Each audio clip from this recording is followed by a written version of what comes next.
I had been secretly married to my CEO husband for 6 years, but he still would not let our son call him dad. After he missed our son's birthday again because of his secretary, I took out the divorce agreement and left with our son for good. The usually calm man lost control and stormed into the office to demand where we were. This time, neither my son nor I would come back. Mr. Clark, I'll be going abroad for further studies next month. Here is my resignation letter. Mr. Clark looked at me in surprise. This is so sudden. I told him the excuse I came up with. My husband is in Australia. I want to take our child there so we can be together. He nodded. That makes sense. Raising a child alone here must be hard. We all thought you were a single mother. I smiled. I was not, but soon I would be. As I stepped out, I ran into Matthew Grant and Quilla Xander walking toward me. Matthew was my boss and the father of my child. 7 years ago, I was his personal secretary. One chaotic night, after too much drinking, we had a child. This year marked the 6th year of our secret marriage, and the 6th year he refused to let our child call him dad. Matthew walked slowly, as if he were deliberately matching the pace of the woman beside him. Quilla was holding a report in one hand and clutching the hem of Matthew's suit with the other. Their lovey-dovey act was almost painful to watch. As we passed each other, my heart sank. I could not help saying, "Matthew." He stopped and looked at me with a cold expression.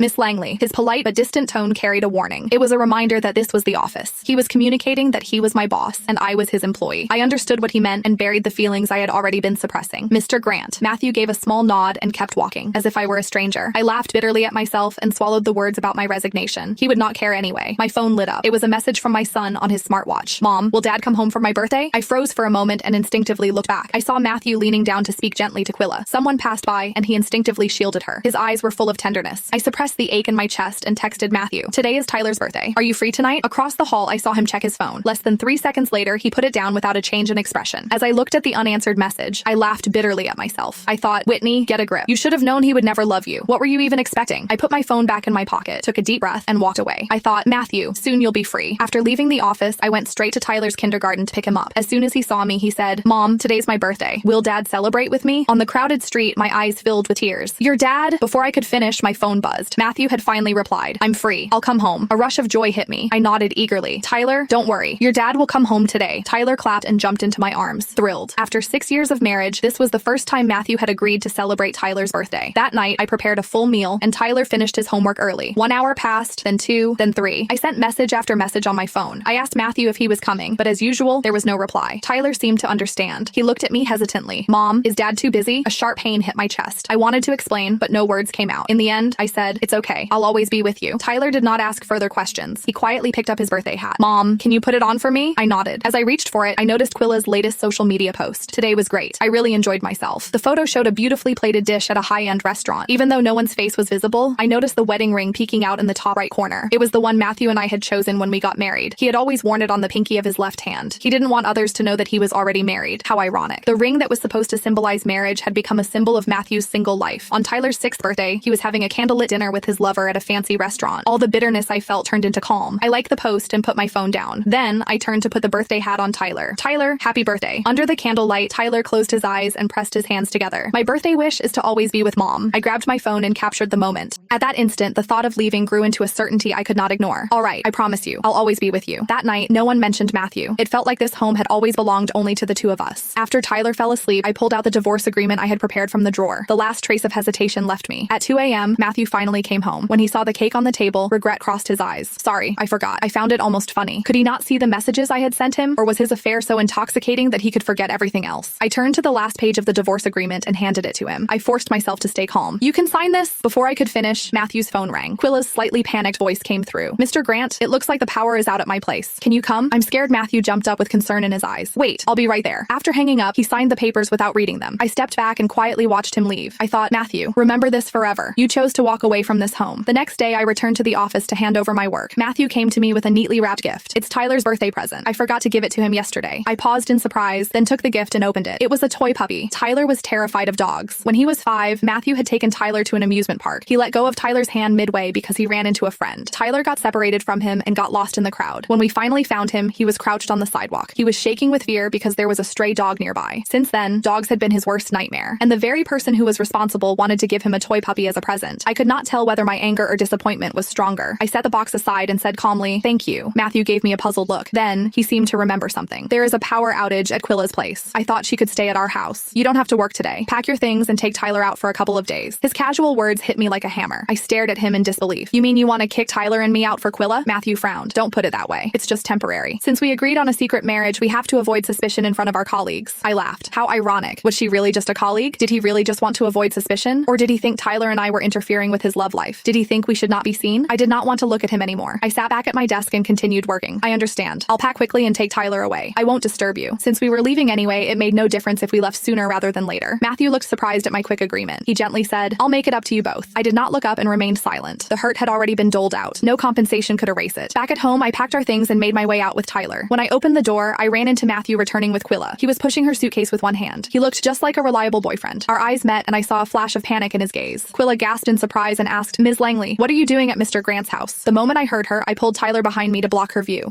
They're relatives of mine. They're staying here for a while, Matthew said. He cut me off before I could finish. My grip on the suitcase tightened. Even though I had heard it before, every time he said things like that, it pierced my heart. I was about to speak, but Tyler beat me to it. Hello, Mr. Grant. I turned to him in disbelief and only saw his teary eyes. Mom, let's go. My throat closed up. I forced a faint smile and whispered, okay. As we brushed past, Matthew grabbed my arm. He stared at me, stunned. What did Tyler just call me? I smiled as I found it ironic. Isn't this what you always wanted, Mr. Grant? In the last 6 years of our secret marriage, he had never acknowledged that we were husband and wife, and he had never let Tyler call him dad. The only difference was that before, he forced our son to call him Mr. Grant. Today, Tyler chose to draw the line himself. I lowered my eyes and tried to pull my hand away, but his grip stayed firm. His gaze was complex and heavy. Give me a few days. I'll explain things to Tyler, I reminded him. Quilla is waiting for you. Let go. It was only then that Matthew seemed to realize what he was doing. He reluctantly released me. I let out a cold laugh, took Tyler's hand, and turned to leave. Wait. He hurried to his car, grabbed a cake box, and handed it to me. Happy birthday, Tyler. Quilla chimed in at just the right moment. That cake was meant for me, but what a coincidence. It's your son's birthday. Ms. Langley, I hope you don't mind. The cake in my hands felt unbearably heavy. I was about to return it, but the spark of joy in Tyler's eyes stopped me. My heart softened. He did not understand the battles between adults. He only looked at Matthew with hopeful eyes. Will you eat it with me? Matthew hesitated for a moment, then nodded. Tyler cheered and dragged me into the living room. He urged me to get the cake out. I patted his head and quickly cut the cake. However, the moment I tasted it, my smile froze. Spit it out. You can't eat this. Panic gripped me as I snatched the cake from his hands. Matthew's face darkened. Whitney, are you crazy? I raised my head and my eyes were stinging with tears. Tyler is allergic to mango. You didn't know? Matthew's expression shifted to alarm. I'm sorry. I didn't know he was sorry again. Since Tyler was born, I had heard that word far too many times. Tyler froze and stared at Matthew with wide eyes. The hope in them dimmed. It's okay. He couldn't have known. With that, Tyler buried his face in my embrace and refused to look at him again. Without hesitation, I stood, carried Tyler, and walked out. Even as we left the house, I could still feel Matthew's regretful, frantic gaze. This time, neither Tyler nor I wavered. I went straight to the office and packed up my things. I had wanted to say goodbye properly, but it did not matter anymore. After setting the signed divorce agreement on the desk, I let out a deep breath. I picked up my suitcase and took Tyler to the airport. Before boarding, I asked him, will you be upset if I take you away? He shook his head and pressed his face against mine. Mom, I only need you. My tears finally fell. All the pain dissolved into relief. I pulled out my phone and blocked Matthew on every platform he could use to reach me. I thought, Matthew, this is goodbye. The next morning, he showed up at the office right on time. After what happened yesterday, he had been feeling uneasy. He opened his email and froze at the approval notice. A resignation letter?